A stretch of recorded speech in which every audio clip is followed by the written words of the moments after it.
जीतेगी इस बार भी। सिर्फ पतंग पतंग पतंग हम मोटे डालते शान से, सिर्फ पतंग पतंग। अस्सलाम वालेकुम वरहमतुल्लाहि वबरकातुहू। मौज़िज़ हाज़रीन इकराम, बुज़ुर्गान कौम और मिल्लत, मेरी इज़्ज़तदार माँ और बहनों, मेरे गयूर नौजवान साथियों, शहनशीन बतशरीफ़ फरमा महाराष्ट्र के मजलिस इत्तेहादुल मुस्लिमीन के सदर वो साबिक़ा रुकने पार्लिमान मोहतरम जनाब इम्तियाज़ जलील साहब,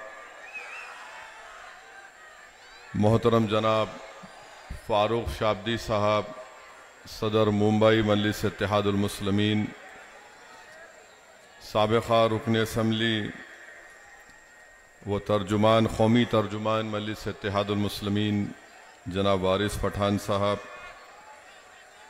जनाब समीर साजिद साहब, जनाब अतीक़ अहमद साहब, मोहतरम जनाब सैयद मोइन साहब, डॉक्टर परवेज़ अशरफ़ी साहब, जनाब सरफराज जागीरदार साहब,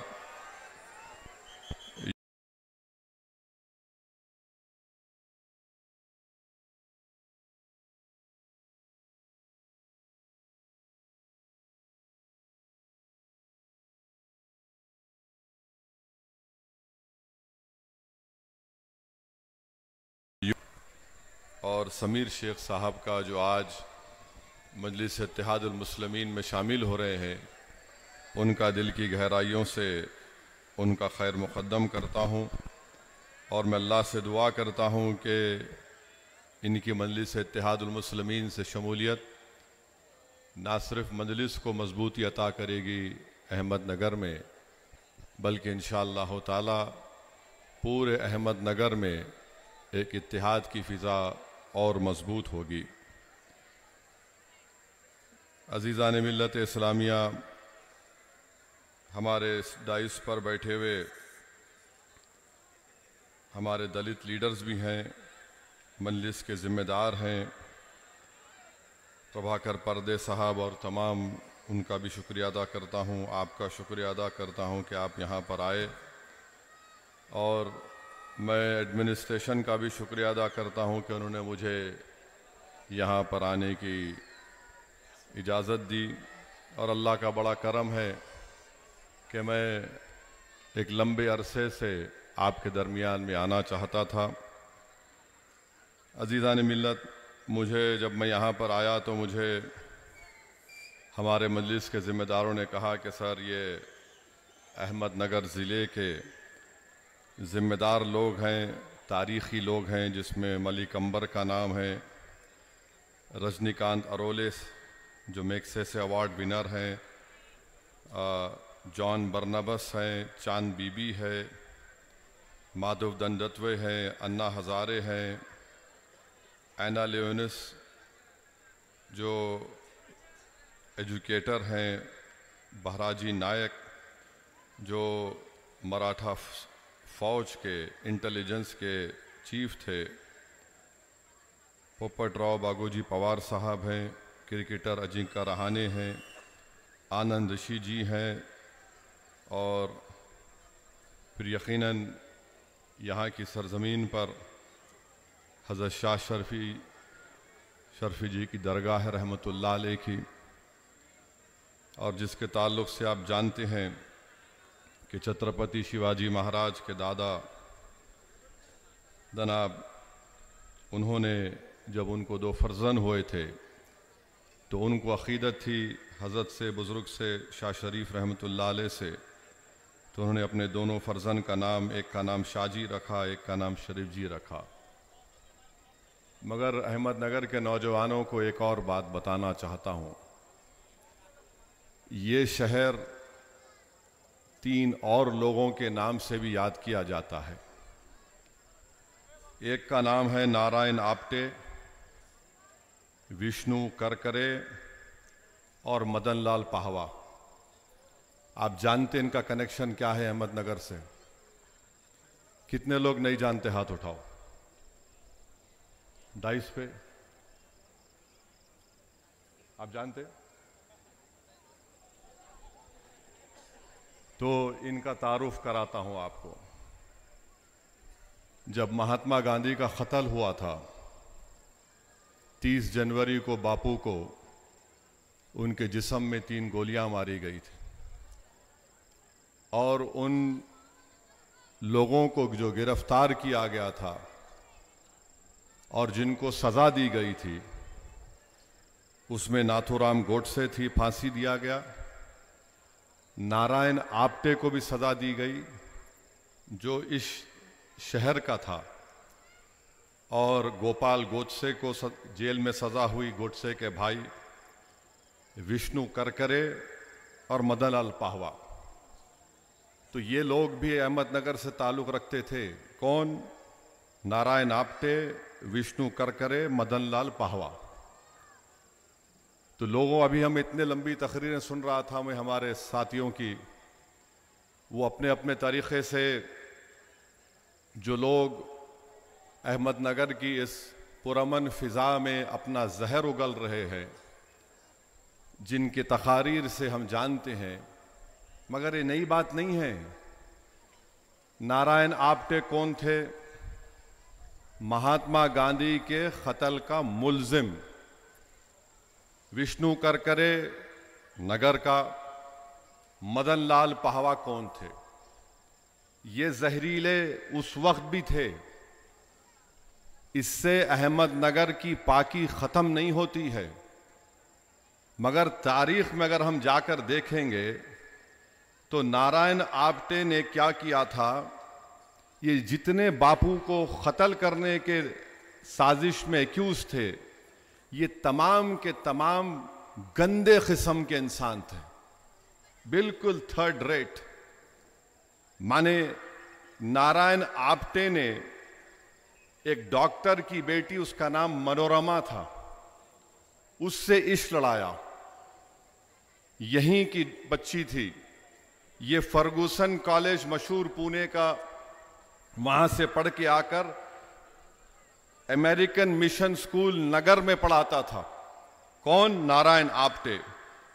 तो यहां पर इनकी आशिकी हो गई मनोरमा से, और मनोरमा ये समझ रही थी कि नारायण आप्टे मुझसे इतनी मोहब्बत करता है कि मेरे बगैर रह नहीं सकता। वो बंबई, उस वक्त बंबई था, वहां जाकर मनोरमा से मिलते थे, और किरदार का बिल्कुल गंदा आदमी। उसके साथ साथ एक विष्णु करकरे थे। विष्णु करकरे को उनका दोस्त हो गया मदनलाल पाहवा। ये मदनलाल पाहवा उस वक्त मौजूदा पाकिस्तान से भागकर बंबई से नगर को आए थे, और नगर को आकर मदनलाल पाहवा ने उस वक्त के मुसलमान जो फ्रूट्स बेचते थे, मेवा बेचते थे, उनको मारता था और बॉम्ब भी फेंकता था। आपको शिकायत है कि भाई बास सियासी लीडर भी है। आपको जानकर हैरत हो गई कि नारायण आप्टे उस वक्त के अहमदनगर के म्युनिसिपल का इलेक्शन भी जीता था, उस वक्त का इलेक्शन जीता था। अब ये मदनलाल पाहवा क्या किया, औरंगाबाद में एक बहुत बड़ी तवाइफ थी, उसकी बेटी से इश्क करना शुरू कर दिया। मगर वो बच्ची तवाइफ नहीं थी। उसका नाम क्या था? उसका नाम था शिवांती। नामा याद रखो नौजवानों, तुम लोगों खाली गंदे किस्म के गाने, पिक्चर के नाम याद, इनको याद रखो। मैं जो बाद में आखिर में कहूंगा तुमको समझ में आएगा। तो इन्हों क्या किए, नारायण आप्टे बोले नहीं शादीशुदा है, इन्हों मनोरमा को धोखा दे दिए। क्या किए? मनोरमा को धोखा दिए, और वो बेचारी मनोरमा एक वक्त सावरकर से भी मिली थी। ये कहीं रंगरलिया मनाने होटल को गए थे नारायण आप्टे और मनोरमा, तो वहां पर सावरकर से मिलके उसने इस नारायण आप्टे को कहा कि ये तुम इससे मत मिलो। मगर वो मोहब्बत में दीवानी हो गई। बोलते ना मोहब्बत अंधी होती है, ये अंधी हो गई। उसके बाद ये मदन लाल पाहवा यहां पे, इसकी दोस्ती हो गई शिवांती से। और आपको जानकर तकलीफ होगी कि शिवांती की उम्र 19 साल की थी और ये जो नारायण आप्टे की मोहब्बत हुई थी मनोरमा से, उसकी उम्र 16 साल की थी। बहरहाल ये दोनों तीनों निकलकर कर विष्णु करकरे, नारायण आप्टे, मदन लाल पाहवा, ये तीनों मिलकर इनको जाना था दिल्ली। 30 जनवरी के दिन गांधी को गोलियां मारी गईं। ये लोग क्या किए, 14 जनवरी को नगर से ट्रेन में बैठे। मगर पाहवा को, यानी ये मदन लाल पाहवा को सर पे मार पड़ा। उन्हें बोला तुम चलो, मैं बाद में आता हूं। ये चले गए, करकरे चले गए। फिर बाद में नारायण आप्टे जो है दिल्ली पहुंच गया और नारायण आप्टे ने कहा अपनी महबूबा से, मनोरमा से, देखो मैं जा रहा हूं। मनोरमा के वालिद पुलिस के दवाखाने में एक डॉक्टर थे और अगर तुमको मुझसे लव लेटर लिखना है तो मैं जैन साहब का एड्रेस दिए, तुम यहां लिख देना। तो चले गए, दिल्ली चले गए।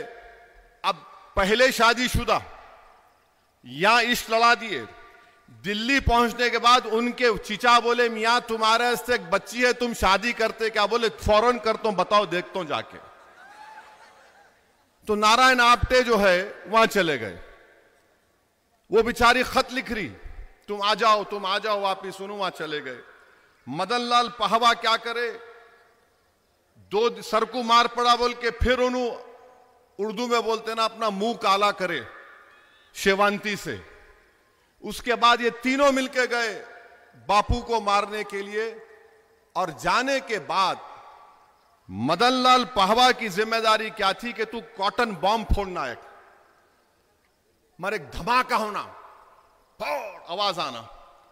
उसके बाद ये आपका नारायण आप्टे, विष्णु करकरे और गोडसे, ये लोग बापू पे हमला करेंगे। पाहवा क्या था, पाहवा यहां पर मासूम मुसलमान जो तरकारी फ्रूट बेचते थे उनको मार के समझा मैं बड़ा काम कर सकता हूं। वहां पर जाके पाहवा ठंडा पड़ गया, सुंद हो गया, एकदम नहीं कर सका। उसको पुलिस पकड़ ली। किसको? मदन लाल पाहवा को। अब उसको पकड़ने के बाद क्या हुआ, गोडसे, नारायण आप्टे, विष्णु करकरे मिलकर बापू को गोलियां मारे। करकरे वहीं पकड़े गया, गोडसे वहीं पकड़े गया। और जब गोडसे पकड़ेगा तो क्या बोला, मैं मुसलमान हूं। गोडसे जब पकड़ा गया, बाद में देखे तो मालूम हुआ कि वाकई में जो हमारे पास बच्चों की खतना कराते, खतना करा हुआ था। हंसने की बात नहीं है, फैक्ट है ये। गोडसे पकड़ा गया और उसमें क्या हुआ कि नारायण आप्टे भाग गया, निकल गया। 30 जनवरी को बापू का कत्ल हो गया। नारायण आप्टे वापस आकर शायद अहमदनगर में या बंबई में मनोरमा से रंगरलियां लड़ा रहा था, मनोरमा से रंग ले रहा था। तो ये जो विष्णु करकरे पकड़ा गया, गोडसे पकड़ा गया, उनसे पूछे तेरे साथ और कौन है, नाम बता। तो उसने बोल दिया कि भाई वो, इसका नाम नारायण आप्टे है और वो एक मनोरमा लड़की से मोहब्बत करता था। तो पुलिस क्या करी, अच्छी पुलिस थी उस जमाने की, बहुत अच्छी थी, उनका कोई कंपैरिजन नहीं है, वैसी पुलिस नहीं थी। आज तो खैर माशाअल्लाह कोई बात नहीं। तो वो लोग क्या किए, उसको बुलाए, मनोरमा के वालिद को, मनोरमा को बुला के बोले, बोलो नारायण आप्टे कहां हैं? उन्हें परेशान, बापू को कत्ल करके आके मेरे से रंगलियां मराया। बोली देखो, एक यहां पर इस हॉस्टल में उसका फोन आता है, वहां पर आप, तो पुलिस उस वक्त बैठी। सुन लिए, पकड़ लिया आपटे को। आपटे को गिर गया, देखो वाका पूरा उसमें खत लिखा हुआ। आपटे को पकड़ लिए। ये है लोगों का ताल्लुक। आपको मालूम कि उसके बाद क्या हुआ? वो बच्ची मनोरमा चंद साल में मर गई इस गम में कि इन्हें शादीशुदा था, मेरा इस्तेसाल किया, एक्सप्लॉयटेशन किया। और फिर दिल्ली में जब बापू को मारने से पहले 2 दिन थे तो जाकर बच्ची को देख के आया, मैं इससे शादी करता हूं। ये जो था आपका मदनलाल पहवा, शिवांती का क्या हुआ? शिवांती जो है वापस जिस्म फरोशी करने पे चले गई, इसके गम में कि इसने धोखा दिया मेरे को। और शिवांती मरी कब मरी? 1988 में शिवांती का इंतकाल हुआ। और ये जालिम मदनलाल पहवा को 64 में सजा हुई। बाहर निकल के आया तो नाथूराम गोडसे के भाई गोपाल गोडसे ने उसकी शादी करा दी। आप समझे? ये जहरीले लोग हैं। ये लोग समझा नहीं सके बराबर, आपको मैं समझा रहा हूं। तो ये लोग अपने जिससे मोहब्बत का दावा करते उसको धोखा देते ये लोग, समझे आप? तो अब जो इनको रख के पाल रहे, बाबू होशियार रहो। जो इनको अब रख के बड़ा समझ रहे ना कि मेरा चाहने वाला है, ये किसके भी नहीं हो सकते। उस बच्ची की जिंदगी तबाह कर दिए। वो बच्ची जिस्म फरोशी पे चले गई, शिवांती। और आज आपको मैं बता रहा हूं, यही जहन आज हमारे भारत में है। नारायण आप्टे मर गया, फांसी हो गई, गोडसे मर गया, फांसी हो गई। मगर याद रखो, वो जो जहर है ना, वो आज भी है। और ये गोडसे के ताल्लुक से हिंदुत्व की ताकतें बड़ा उसको बहादुर समझती। कितना बहादुर था मैं बोलता हूं आपको। गोडसे एक बार बीमार पड़ा तो अस्पताल में डाल दिए। अपने अतराफ में 3-4 नर्सेस को देखा गोडसे।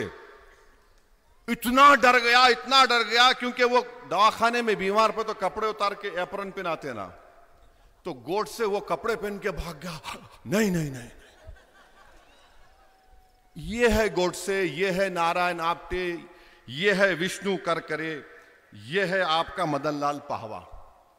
तो अहमदनगर से इन लोगों का ताल्लुक था, नारायण आप्टे का, विष्णु करकरे का, मदनलाल पहवा का, दत्तात्रेय परचोरे। ये ग्वालियर का आदमी अपनी बंदूक लाके दिया था किसको? गोडसे को। एक बूढ़े ज़ईफ गांधी को गोली मार के ये लोग बहादुर समझते। ये कमजोरों को गोली मारते, बहादुरों पर जुल्म करने की इनकी ताकत नहीं है। याद रखो मेरी बात को।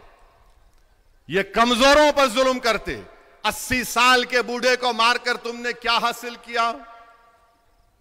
तुमने बहुत बड़ा काम किया क्या? तुमने ऐसे बड़े आदमी को। अच्छा हां, और एक चीज, अहमदनगर इसलिए भी मशहूर है कि यहां की जेल में नेहरू थे। नेहरू ने जेल में बैठकर डिस्कवरी ऑफ इंडिया को लिखा था। यह अहमदनगर की तारीख है। यह अच्छा भी है और ऐसे जहरीले भी थे। तो मैं आपको बताना चाह रहा हूं कि यह पस मंजर दिखाना जरूरी था, ताकि आपको मालूम हुआ, नौजवानों को मालूम हो जाए। बीजेपी को याद है मगर बीजेपी भूल जाती। आरएसएस को पूरा याद है मगर उन्होंने भगवत दूसरी तरफ बात करते। तो मैं नौजवानों से अपील कर रहा हूं कि अहमदनगर की इस तारीख को याद करो आप, और डरने घबराने की जरूरत नहीं है। दूसरी बात, हमारा ईमान यह है कि हम रसूलुल्लाह सल्लल्लाहु अलैहि वसल्लम को दुनिया की तमाम चीजों से बढ़कर चाहते हैं। हमारा ईमान उस वक्त तक मुकम्मल नहीं जब तक कि असदुद्दीन ओवैसी अपने माँ बाप से ज्यादा, अपने बीवी से ज्यादा, अपने औलाद, अपने नवासा नवासी, अपने भाई बहनों से ज्यादा रहमतुल्लाह आलमीन सल्लल्लाहु अलैहि वसल्लम से मोहब्बत करना है। No compromise on that. आप हमारा पोस्टर निकाल लो, आप जो करते करो, मगर मेरा दुनिया में वजूद अगर है, मेरा शनाख्त है एक मुसलमान की, तो मोहम्मद सल्लल्लाहु अलैहि वसल्लम है। मेरा हर चीज वो है। अब नौजवानों, आपको शिकायत है कि जुल्म हो रहा है। याद रखो, जब हम मोहब्बत करते तो मोहब्बत की तारीख ये बता रही है, नगर के नौजवानों, सिद्दीक अकबर 1500 साल पुरानी तारीख तुमको बता रहा हूं, काबे का सहन है, सिद्दीक अकबर है, रसूल अल्लाह सल्लल्लाहु अलैहि वसल्लम के साथ है। कुफारान खुरैश ने सिद्दीक अकबर ने कहा कि दीन को कबूल करो और ये रहमतुल्लाह अलमीन सल्लल्लाहु अलैहि वसल्लम है। तो कुफारान खुरैश ने सिद्दीक अकबर को इतना मारा कि बाज रिवायतों में आया कि एक शख्स जो उतबा बिन राबिया नाम था, वो तो अपना जूता निकाल कर, तो जब सिद्दीक अकबर बेहोश हो गए, अबू बकर सिद्दीक रजी अल्लाह ताला अन्हु, तो लोग ये देख रहे थे कि उनके चेहरे को देखकर ये नहीं कह सकते थे कि उनकी नाक कहां है, नाक पीछे है या आंख पीछे या सामने। बेहोश हो गए। जब सिद्दीक अकबर को होश आया तो पहला जुमला उनकी जबान से क्या निकला अपनी मां से, बताओ मोहम्मद सल्लल्लाहु अलैहि वसल्लम कैसे हैं, बताओ मोहम्मद सल्लल्लाहु अलैहि वसल्लम कैसे हैं। सिद्दीक अकबर की मोहब्बत गार में है, हिजरत कर रहे हैं। गार में सिद्दीक अकबर चले गए, बोले या रसूल अल्लाह आप ठहरिए। अंदर गए, गार को साफ किया, सब सुराखों में पत्थर लगाए, बोले आकाए दो आलम आप अंदर आइए। एक सुराख दिखा, अपना पैर रख दिया, सांप था, सांप डस दिया। सिद्दीक अकबर के आंख में आंसू आए, आंसू गिरना शुरू हो गए। रसूल अल्लाह सल्लल्लाहु अलैहि वसल्लम ने पूछा सिद्दीक अकबर से, अबू बकर क्या बात है? कहा रसूल अल्लाह सांप ने मुझे डस लिया। सिद्दीक अकबर नहीं चाहते थे कि आकाए दो आलम सल्लल्लाहु अलैहि वसल्लम को कुछ तकलीफ हो। रसूलुल्लाह सल्लल्लाहु अलैहि वसल्लम ने लाब दहन लाया और सिद्दीक अकबर को शिफा हो गई। अब नौजवानों, तुम्हारे से एक सवाल, 7वां आदमी कौन था जो इस्लाम कबूल किया? बताओ। इस पूरे मजमे में पूछ रहा हूं, मैं यहीं पर 5000 रुपए देके जाता हूं। 7वां आदमी कौन था जिसने इस्लाम को कबूल किया था? किसको मालूम? बगैर फोन में हजरत गूगल को देखे बोलना, जाके करेंगे। उनका नाम हजरत बिलाल था। हजरत बिलाल अबिसिनिया के थे। आज हमारे पास क्या है, बच्चे की शादी करने जाते, बच्ची गोरी है, कितना रंग साफ है उसका, बच्ची गोरी होना। हजरत बिलाल स्लेव थे, गुलाम थे। इतना जुल्म होता था उनके ऊपर कि उनके पीठ पर गरम रेत पर लिटाकर गरम गरम पत्थर हजरत बिलाल के सीने पर रख दिए जाते और बोलते बिलाल छोड़ दे इस्लाम को। तो पुकारते थे बिलाल, क्या अहद अहद अहद, यानी अल्लाह एक है। रसूलुल्लाह सल्लल्लाहु अलैहि वसल्लम सामने से गए और कहा बिलाल सबर करो। आकाए दो आलम ने सिद्दीक अकबर से कहा जाओ बिलाल को लेकर आओ। जब बिलाल को खरीद के लाए तो हजरत बिलाल को एजाज क्या हुआ? इस दीन में सबसे पहली अज़ान किसने दी? हजरत बिलाल ने दी। मक्का फतह हुआ, आकाए दो आलम ने कहा सब सहाबा हैं, किसको एजाज हासिल होगा कि अज़ान देंगे? आका ने फरमाया सल्लल्लाहु अलैहि वसल्लम, बिलाल चढ़ो काबतुल्लाह के ऊपर। हजरत बिलाल काबे के ऊपर चढ़ गए। बोले किधर रुख करके दूं? बोले बिलाल मेरी तरफ रुख करो। हजरत बिलाल ने अज़ान दी, अल्लाहु अकबर अल्लाहु अकबर। और जब रसूलुल्लाह सल्लल्लाहु अलैहि वसल्लम पर्दा फरमाए, हजरत बिलाल मदीने में नहीं रह सके, चले गए कहां? सीरिया को चले गए। ख्वाब में रसूलुल्लाह सल्लल्लाहु अलैहि वसल्लम आए, बोले बिलाल तुम क्या हमको भूल गए? हजरत बिलाल को ख्वाब में आकर कहा बिलाल क्या तुम हमको भूल गए? हजरत बिलाल वापस आए मदीने को। फिर इमाम हसन और हुसैन आकर उनसे कहा बिलाल नाना जान की अज़ान दो। हजरत बिलाल ने कहा नहीं दे सकता मैं। बोले नहीं, हुक्म है हमारा। तो उन्हें कहा कि आप आले रसूल हैं। अज़ान दी हजरत बिलाल ने। मदीने शरीफ में कोहराम मच गया कि लोग समझे कि रसूलुल्लाह सल्लल्लाहु अलैहि वसल्लम वापिस आ गए। मगर जब हजरत बिलाल अशहदु अन्ना मोहम्मद रसूलुल्लाह पे पहुंचे, बेहोश हो गए। बेहोश हो गए। ये मोहब्बत है हजरत बिलाल की रसूल अल्लाह सल्लल्लाहु अलैहि वसल्लम से। जब हजरत बिलाल की जिंदगी का आखिरी वक्त, तो उनकी बीवी ने कहा, वाह हज़ाना कि क्या गम का वक्त है। तो हजरत बिलाल ने कहा, वाह तराबा, क्या खुशी का वक्त है। बीवी बोल रही है गम का वक्त है, बिलाल कह रहे हैं वाह तराबा। बोले क्यों कह रहे? बोले रसूल अल्लाह सल्लल्लाहु अलैहि वसल्लम से मुलाकात का वक्त है।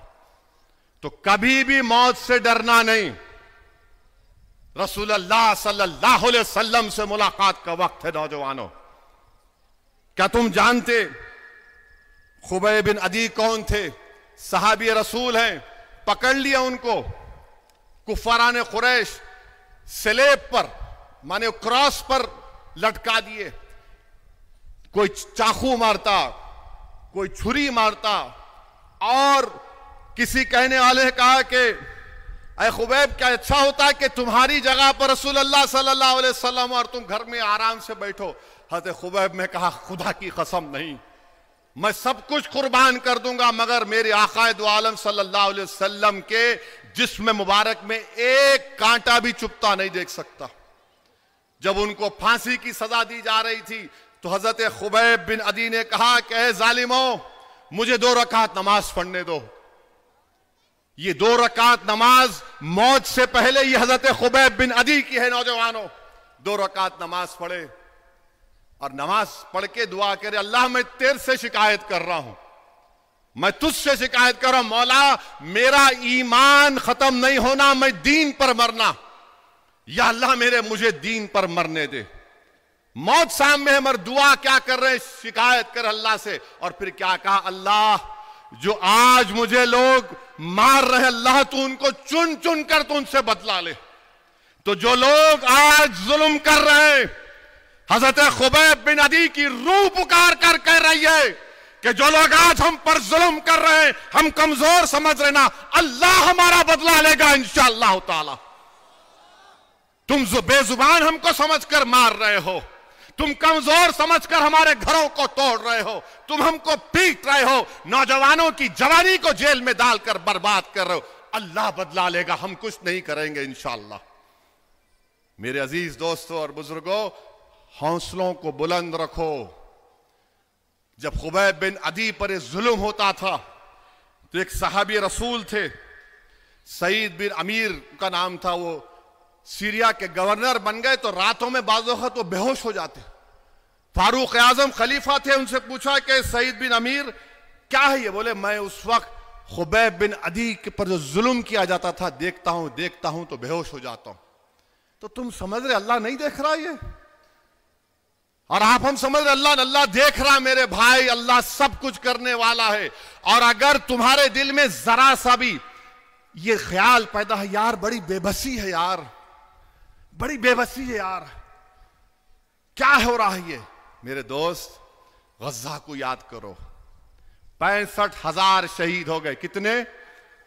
65,000 गज़ा में शहीद हो गए। और क्या बोल रहे हैं? मरने को तैयार है मगर जालिम के आगे झुकने को तैयार नहीं है।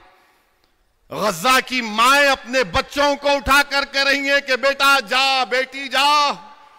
जब रसूलुल्लाह सल्लल्लाहु अलैहि वसल्लम के पास जा तो जाकर शिकायत करना कि दुनिया अंधी हो चुकी थी, हमारे कत्ल को नहीं देख रही थी। बाप नौजवान बच्चे की लाश की तरफ देखकर कह रहा है, बेटा जा, रसूलुल्लाह सल्लल्लाहु अलैहि वसल्लम को मेरा सलाम कहना और कहना कि मैंने अपने बेटे को कुर्बान कर दिया। मौजूदा दुनिया में अगर करबला की तारीख कहीं पर दोहराई जा रही है तो गज़ा में दोहराई जा रही है। मेरे अजीज दोस्तों और बुजुर्गों, हिम्मतों को बुलंद रखो। ये दुनिया दारुल अमल है, ये जन्नत नहीं है, दारुल अमल है। ये अमल करना है नौजवानों, हिम्मत से काम करना है, हौसलों को बुलंद रखो। लाख मसायब और मुश्किलात आ जाए, तुम्हारी ताकत तुम्हारा इत्तेहाद है। अहमदनगर के लोगों, अपने इत्तेहाद को टूटने मत दो। ये सब कोशिशें क्या की जा रही हैं कि तुमको एक मोतिया जो पुरोते ना मोतिया को, उस तरह तुम्हारे को तोड़ के बिखर दिया जाए। तुम मुत्तहिद रहो, अल्लाह इंशाअल्लाह ताला हमारा हामी और नासिर है। हमेशा याद रखो, हमेशा याद रखो, अल्लाह हमारे लिए काफी है। हस्बुनल्लाहु निअमल वकील, हस्बुनल्लाहु निअमल वकील। इस चीज को अपने दिलों में बिठा लो नौजवानों। और रसूल अल्लाह सल्लल्लाहु अलैहि वसल्लम से जब मोहब्बत का दावा कर रहे तो मस्जिदों को आबाद रखो, अपने मां बाप से अच्छा सलूक करो, अपनी बीवियों पर हाथ नहीं उठाना। अगर बीवी गुस्सा भी करती तो मेरी शादी होके करीब 30 साल हो गए, तो कामयाब शादी का राज यह है जो शादी करने वाले हैं ना जो नहीं करे। अब जो नहीं करे उन्हें बहुत ऊपर चले गए आजकल, या करके छोड़ दिए होंगे, क्या है छोड़ो। मगर अगर शादी करे, बीवी गुस्सा भी करे तो बोलना ओहो रहमत बरस रही, आज नीचे मुंडी करना, कभी आर्ग्यू नहीं करना, इसमें कामयाबी है। अपनी माओं पर रहम करो, अपने ज़ईफ माँ बाप पर रहम करो, इस माशरे की बुराइयों का खात्मा करो, पड़ोसियों पर रहम करो, चाहे तुम्हारा पड़ोसी हिंदू हो, मुसलमान हो, सिख हो। यह रसूल अल्लाह सल्लल्लाहु अलैहि वसल्लम की सुन्नत है। अब चौथी बात यह है कि यहां पर तूफान आया, नगर में करीब 16 लाख फसल की जमीन बर्बाद हो गई।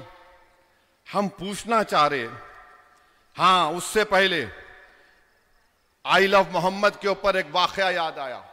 एक सैयद मोहम्मद मेहदी साहब हिस्टोरियन है, उनकी किताब है। उनके किताब के शुरुआती सफात में उन्होंने एक वाकया लिखा, बहादुर शाह जफर। कौन है बहादुर शाह जफर, जानते आप? कितने जानते, हाथ उठाओ। अरे तुम ना पढ़ रहे नहीं, खाली अब घुस जाता अंदर मुंह में फोन तुम्हारे। बहादुर शाह जफर आखिरी बादशाह, 83 इयर्स ओल्ड, जब पूरे हिंदू मुसलमान आके बोले आपका झंडा लेकर मुल्क को आजाद करवाएंगे अंग्रेजों की गुलामी से। खैर वो कोशिश कामयाब नहीं हो सकी, माने बाद में हुई।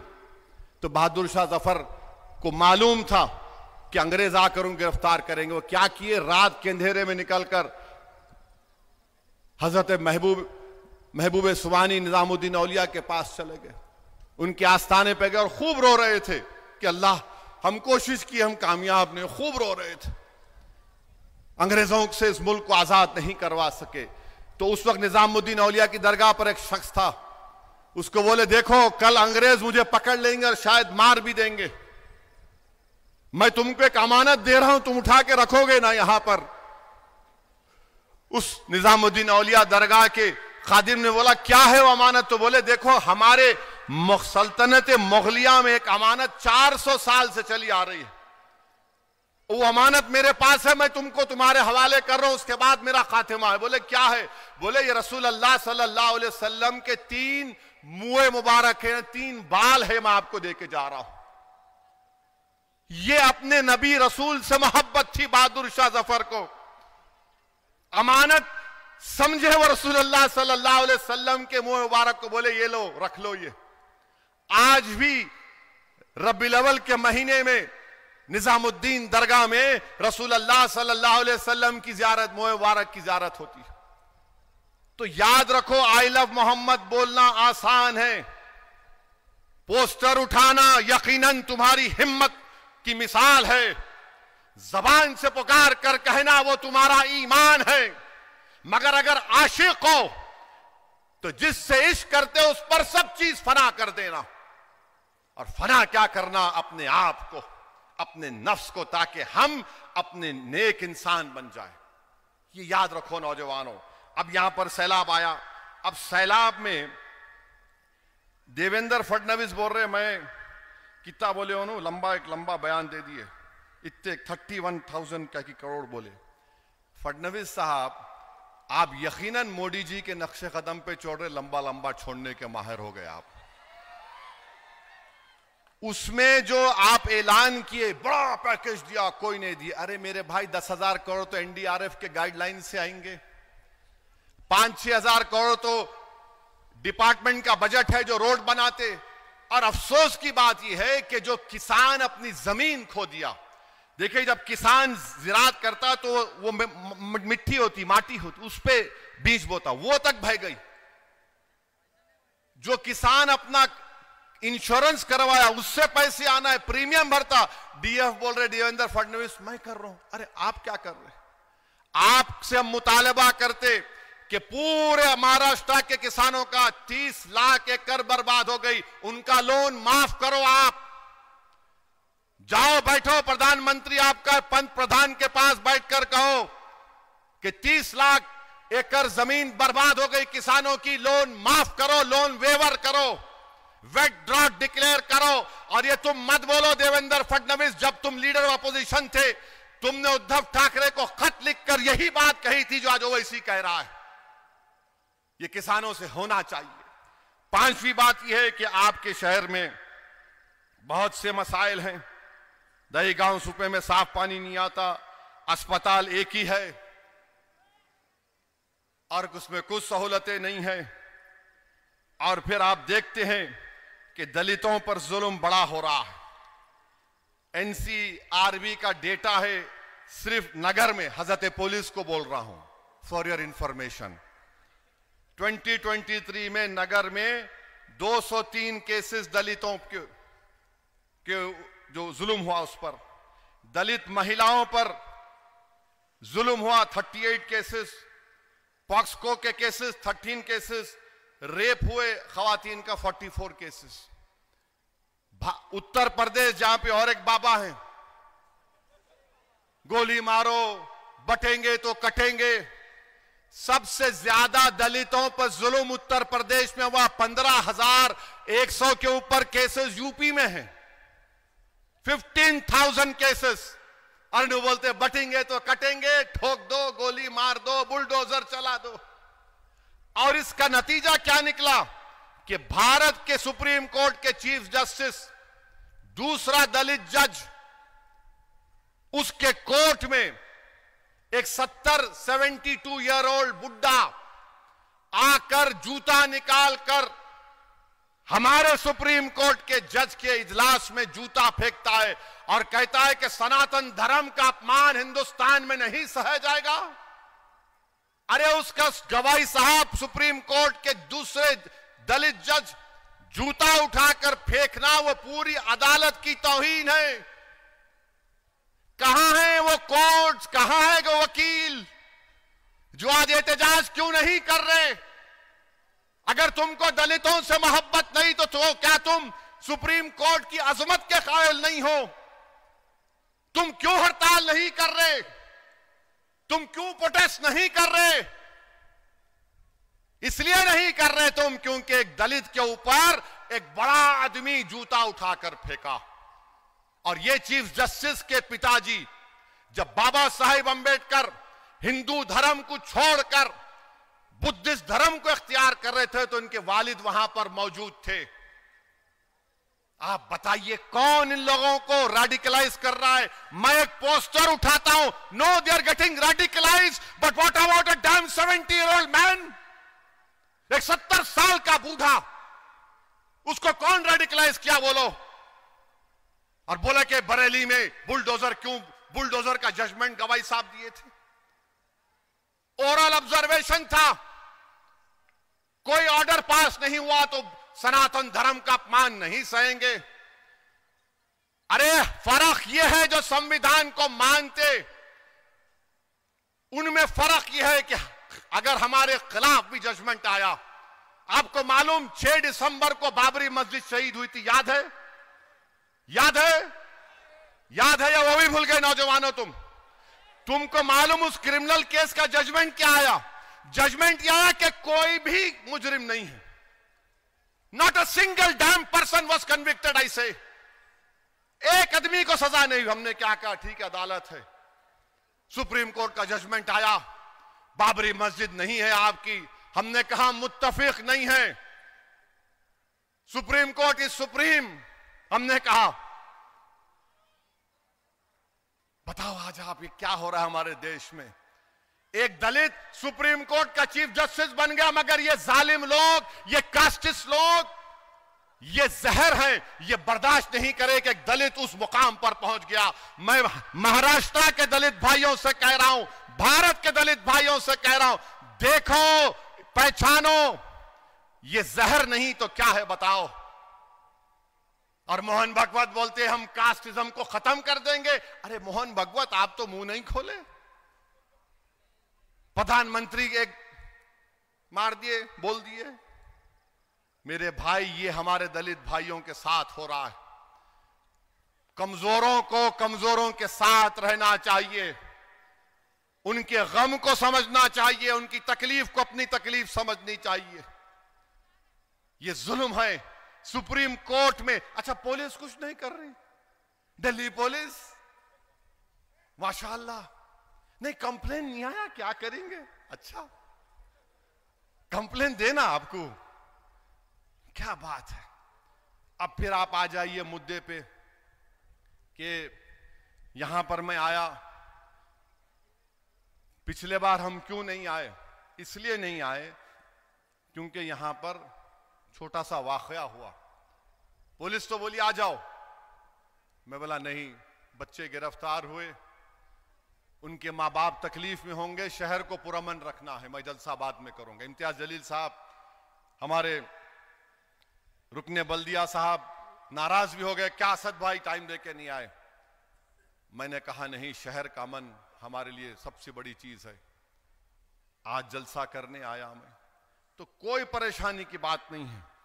मैं आपसे वादा करके जा रहा हूं, इंशाअल्लाह ताला दोबारा जब इलेक्शन में आऊंगा तो मुकुंदा नगर में पदयात्रा करूंगा, घर घर जाके तुम लोगों से मिलूंगा इंशाअल्लाह ताला। हर गली कूचों में जाऊंगा, तुम्हारा घर मेरा घर है, मेरा भी तुम पे उतना हक है, मैं आपके पास वारा आऊंगा।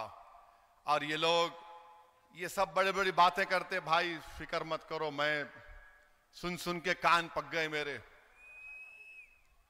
दूल्हा जब आता देखो शादी खाने को, तो आप लोग धिंगाना पकड़ते, धिंगाना मालूम क्या रहता? धिंगाना पैसे दो बोलते, देखो तो दूल्हा आया तो होता धिंगाना दो, धिंगाना दो, दूल्हा आ गया, चलते रहता है। ये फिक्र मत करो, नजर अपनी आगे रखो, ये छोटे छोटे चीजों पर अपने को नजर डालना नहीं है।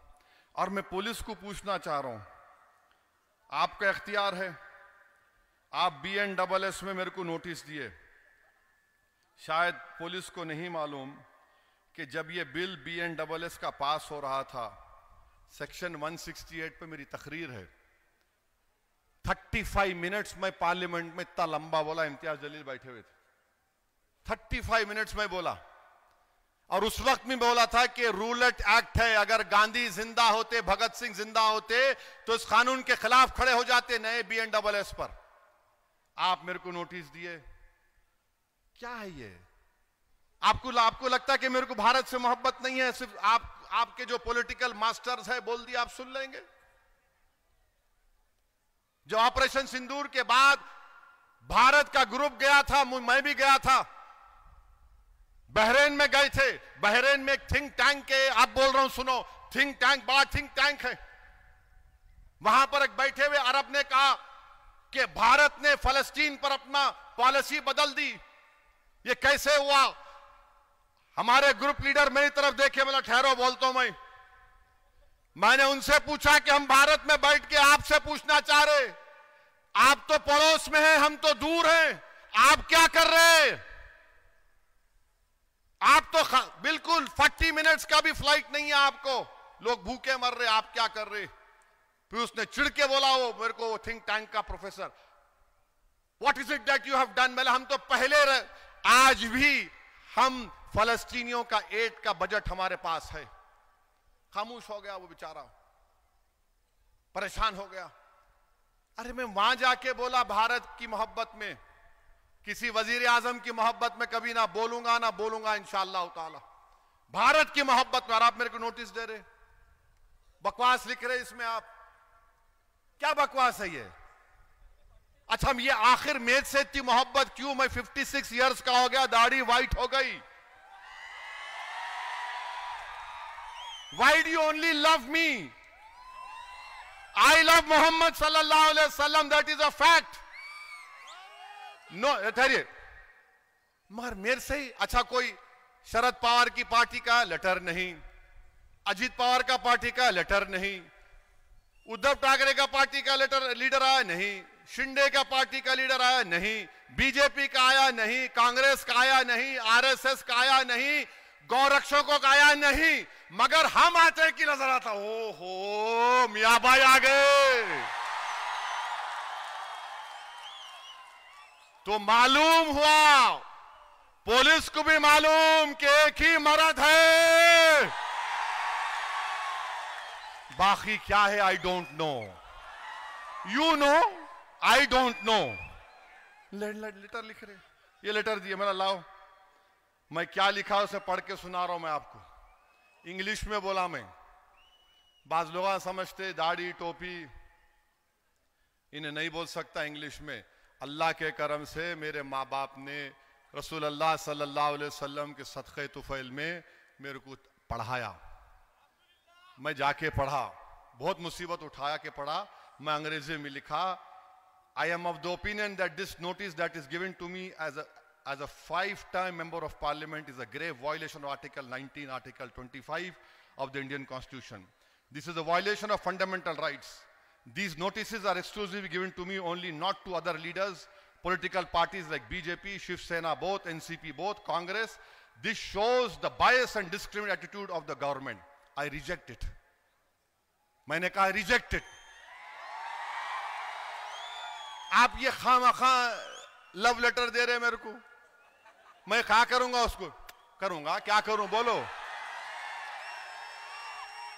समझ में नहीं आता। ये आप लोग ऐसा करके अपने विखार को कम कर ले रहे जनता के दरमियान में। बच्चा बच्चा मैं पूछा, अगर मैं पूछूंगा ऐसे, ये नोटिस किसी नेता को दी जाती क्या, बोलो आप।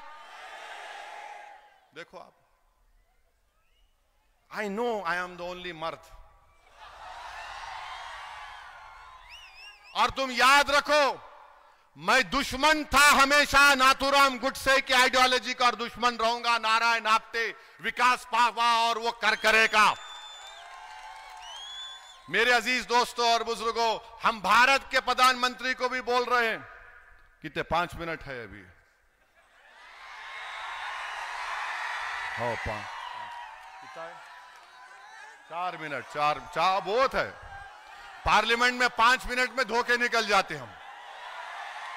हम प्राइम मिनिस्टर को बोल रहे, प्राइम मिनिस्टर आज डोनाल्ड ट्रंप को मुबारकबाद दिए और नेतन्याहू की लीडरशिप की तारीफ करे।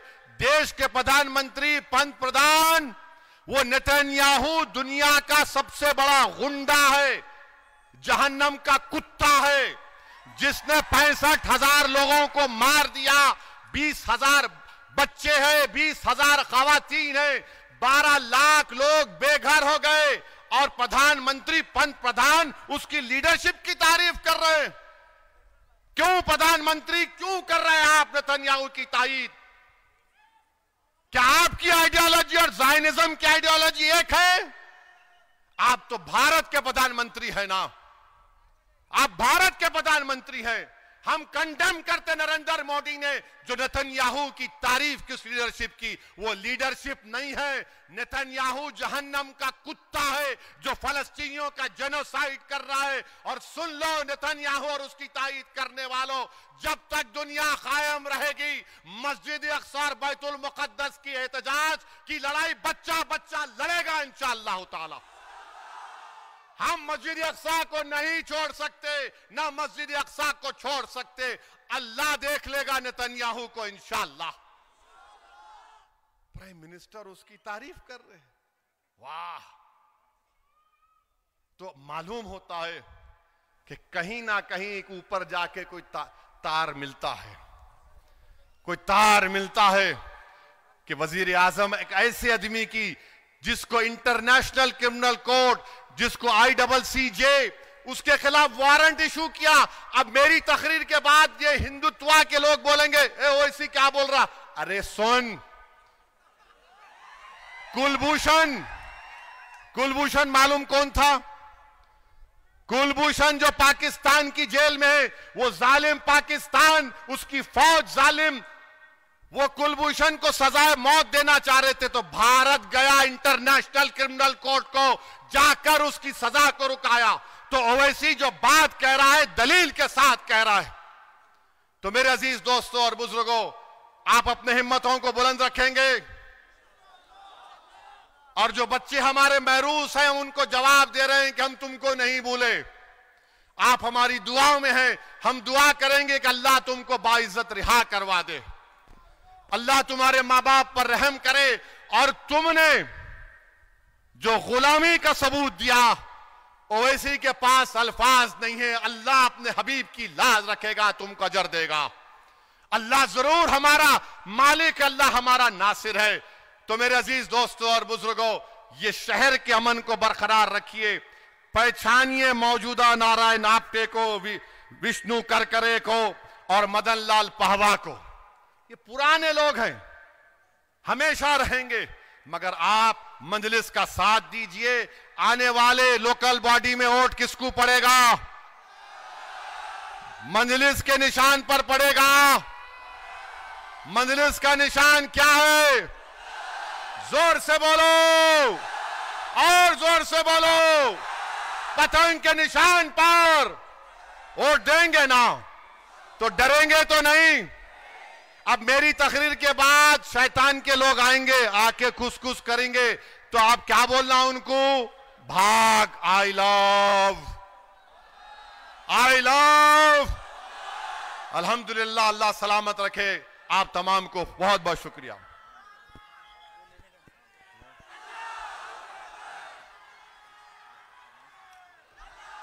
जिस तरह असद साहब ने सिर्फ मुसलमानों की नहीं पर भारत की भी आज क़ियादत की है, ऑपरेशन सिंदूर को जो कामयाबी और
डाइस पर बैठे हुए